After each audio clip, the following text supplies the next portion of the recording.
So I am spending some time talking over something that I really engaged with in my PhD. And so if you're listening to this, reading through the content on Canvas and thinking, this seems really philosophical and heady, it likely is. And I think y'all are capable of grasping the essentials of this concept. And I think it helps us understand research better and be better consumers. So I say in your Canvas page that to reduce our research down to quant or qual, that's what we hear most often. Was it quant or was it qualitative, right? Quant qual.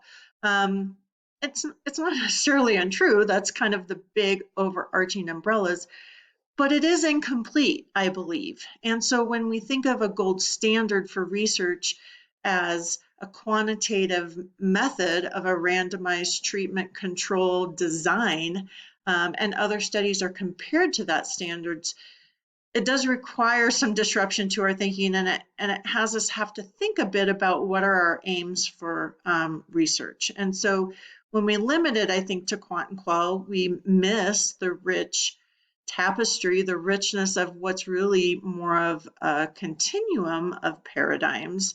So by broadening our understanding of these different kind of paradigms, I think we can see the value, the strengths, the limitations of all of them, because quant is not necessarily bad, qual good, and vice versa. One might feel more aligned with the professional values or with you or how you think.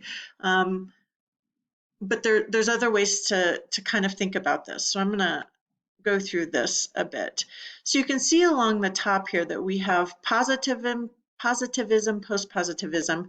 Those are quant, so on kind of on the end of that anchor.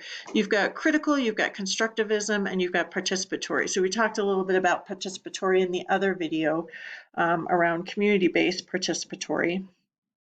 So let's just look at the inquiry aim, right? So we're not even getting into right now on how we see knowledge, how we see reality, right? These big ontological, epistemological questions, just inquiry aim. So if we think about, we want to predict and control and explain on this quantitative end, right? Because they're seeing knowledge as out there. We just got to go find it. We just got to measure it. It's out there to be objectively known somehow. When we create these studies, again, if we're wanting prediction and control, then we want that randomized that randomization into the treatment group, the control group. So we have this thing, and then the differences between the two are known. They're still known, but we're measuring them, and we can say this happened because you're in the treatment group, and it's because of our treatment. And the control group is doing something else because they didn't get that. And so you can see evidence-based practice in here a lot. So it's interesting to think about how we build evidence-based and what we would want. Medical models definitely medical research uses this sort of prediction, control, explanation, randomized treatment, right? When we hear things going through clinical trials, that's what those are. So that's that quantitative, right? If that's the inquiry aim, then that's what we're doing. But if we think about that, we might have different aims to what we're doing, then we're using different methods, and our whole purpose isn't to predict, control, and explain. So to say that a critical sort of lens to critique and emancipate for social action and social justice doesn't control, predict, and explain, that's okay. That's not the purpose. That's not the aim of what we're trying to do. If we're trying to understand and reconstruct meaning, right? We're trying to have action as a positive outcome of our research. Those are our aims. So again, to compare the two and say, oh, well, it's not as rigorous, it's not as this, well, that's not the aim of that research. And if we're looking for action as a positive outcome, if we're trying to have a reconstruction of meaning and we have a small sample, small in relative terms, for qualitative, your samples are typically smaller because of the intensity of the work, the data analysis, et cetera, et cetera. can we understand if we have something around 10, 20 people, is that enough to say, oh, it's going to work for all people? And that's where the quant qual kind of divide happens, and some of that tension happens, is what do we need in order to say this is evidence-based, or we could use it in many different places? And if that's not our aim, but we could build some knowledge over time, what could we come up with? Again, the time component is sometimes that limiting factor. We may not be able to wait 20 years for evidence-based practice. So that's just one. I mean, that's one box of this heuristic, right? So again, the nature of knowledge to verify a hypothesis, to establish that fact that exists out there, all the way to the other end here is practical knowledge, right? Living knowledge. Those are very two different sorts of ways on some level to think about. What's the purpose of the research that we're doing? So we think about here, voice and research. We want, this sort of objective researcher voice that we're kind of controlling this. Again, we're controlling, predicting, we're doing these things. And so to keep it as objective and less biased as possible, that's where we're situated. Although we can't ever be completely unbiased in our research, because humans are still doing it, right? Creating the questions, doing all of that. But there is probably less on this end.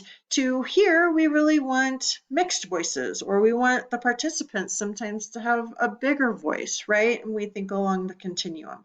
So this, again, very much aligns with a lot of what we do in social work down here on this more qualitative end. I think the challenge that we have and what we can really hold on to, and where I think social work again is uniquely positioned in research, is how do we bring some more of this right-hand side of this table over to the left-hand side, over here into our post-positive. This is where we live really today. This is a very the inception of quantitative, like very hard line. We've come to realize we can pretty much estimate what we know and not like prove hard fact, just because of complexity and intersectionality and just all the things. But anyway, so who's in charge? All the way from, very external publications, those with funding, maybe the researcher has some control here, all the way to controlled by, the local context and the members that are there, thinking through that. So again, looking through here at methodology, this is kind of what I was talking to. We can only approximate. That's where we get probabilities in statistics, because we know there's going to be some error, there's going to be some outliers. So we're coming with that best probability, that p-value, like, of 0.05, that's 5%. We're saying 5%, we feel like we're willing to give to error, 95% sure, right? And so again, this methodology, it looks very different as we go along the continuum, where we're collaborative, we're action-oriented, we're dialectical, we're coming together in dialogue. So just again, to think through, you have a full heuristic online that looks at all of these.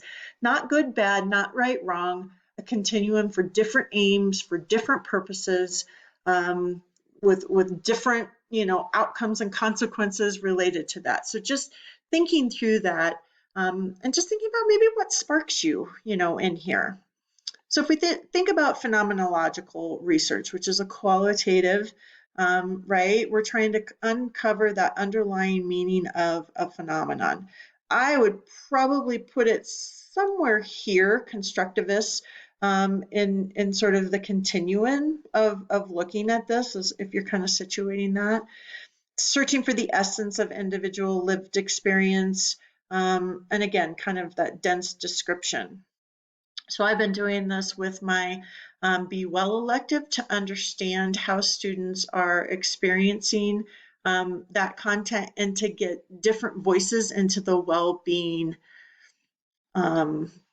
world, I guess, right? Like when we think of well-being, who do we think of who sort of runs that, guides that when we see images, when we see what's happening out there, who has access to that? And I want to add different voices into that, right? So we started coding. So you just start to see, we had 32, they're not all here, but just kind of what started to come out of final assignments from students and seeing this versus me giving a survey or me doing this in a quantitative way, getting a much richer understanding of those things. And so we're moving forward towards definitions and themes. There's something around community, right? Sort of before coming into this class around access and privilege and white supremacy and trauma and deserving, right? Thinking through that there's this class community, that there was, a bearing of witness and it was multifaceted. And then they want to take it out. They want to sort of embody this and become and then share it with others, which again gets into this aging agency and owning. There was freedom in kind of defining it for themselves and then having the experience with it. And so thinking through, so again, I could have gotten information through other means, but doing this in a phenomenological way, I came up with things like that I was sort of expecting, but maybe not quite expecting, but allowing people to tell me that and to bring that forward from their own lived experience was powerful. And I think, again, moves the knowledge base forward. So that's a little bit more about the heuristic. Thanks for listening. I hope it sparks some interest.